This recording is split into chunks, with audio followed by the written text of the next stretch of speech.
ഇറാന്റെ ആണവ കേന്ദ്രങ്ങളെ ഇപ്പോൾ ആക്രമിക്കും എന്ന് തോന്നിപ്പിക്കുന്ന രീതിയിൽ ഭീതി പരത്തിക്കൊണ്ടിരുന്ന ട്രംപിന്റെ കഴിഞ്ഞ ആഴ്ചകളിലെ പ്രകടനം ഏത് വിധേനയും ഹമാസിനെ വരുതിയിൽ കൊണ്ടുവന്ന് ബന്ദികളെ തിരിച്ചെടുക്കാനുള്ള കാടിളക്കിയുള്ള ഒരു വായാടിത്തരമായിരുന്നു എന്ന് ലോകം ഇപ്പോൾ മനസ്സിലാക്കിയിരിക്കുകയാണ്.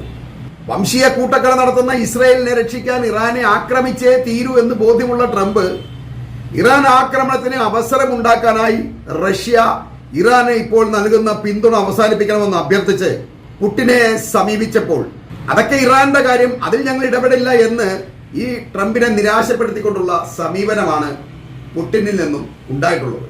തന്നെയുമല്ല, ഇറാന്റെ കയ്യിൽ നിന്നും പണം വാങ്ങിയാണ് റഷ്യ ആയുധങ്ങൾ വിൽക്കുന്നത്. അതിനിയും തുടരും എന്നുകൂടി ഈ പുടിൻ പറഞ്ഞതോടെ ട്രംപ് തീർത്തും ഫ്ലാറ്റായി എന്ന് വേണം കരുതാൻ. അപ്രതീക്ഷിതമായി പുടിനിൽ നിന്നും ഇത്തരം ഒരു മറുപടി ഉണ്ടായപ്പോൾ പ്രതികാരം നാളെയാക്കിയാൽ കുഴപ്പമുണ്ടോ എന്ന് ചോദിച്ചുകൊണ്ടാണ് ട്രംപ് പുടിനെ തന്തയ്ക്ക് വിളിച്ചുകൊണ്ട് പിൻവലിഞ്ഞത്. തന്നെയുമല്ല, ഇറാനെ ആക്രമിക്കുന്നതിൽ നിന്നും 2 മാസത്തേക്ക് ലീവ് എടുത്തിരിക്കുന്നു എന്നാണ് ട്രംപ് ഇപ്പോൾ പറയുന്നത്.